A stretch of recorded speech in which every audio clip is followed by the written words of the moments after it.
সাবেক স্বরাষ্ট্র প্রতিমন্ত্রী লুৎফুজ্জামান বাবর কারামুক্তির পরপরই নেত্রকোনায় আনন্দ মিছিল ও মিষ্টি বিতরণ হয়েছে। বৃহস্পতিবার বিকেলে পুরো শহরে বিএনপি সহ দলটির অঙ্গ সংগঠনের নেতাকর্মীরা একটি আনন্দ মিছিল বের করে।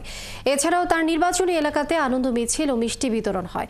এই সময় স্থানীয় বিএনপি নেতাকর্মী ও সুশীল সমাজের নেতৃবৃন্দ বলছেন, লুৎফুজ্জামান বাবর সংসদ সদস্য ও স্বরাষ্ট্র প্রতিমন্ত্রী থাকাকালীন নেত্রকোনার জেলার সার্বিক উন্নয়নে গুরুত্বপূর্ণ ভূমিকা রাখেন।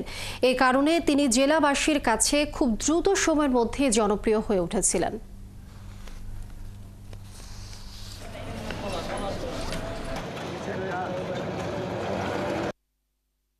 লুৎফুজ্জামান বাবর মুক্তির সংবাদ শুনে মানুষের এই জনমনে একটা উল্লাস চলছে, যে উল্লাসটার বহিঃপ্রকাশ হিসেবে নেত্রকোনার আনাচে কানাচে মিছিল হচ্ছে, মিষ্টি বিতরণ হচ্ছে, নানা উৎসবের মতো একটা দিন চলছে নেত্রকোনায়।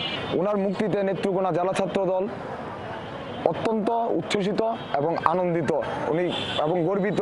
আইনের প্রতি আমরা শ্রদ্ধাশীল, কারণ আইনের বিচারের মাধ্যমে উনি আজকে সঠিক বিচার পেয়েছে।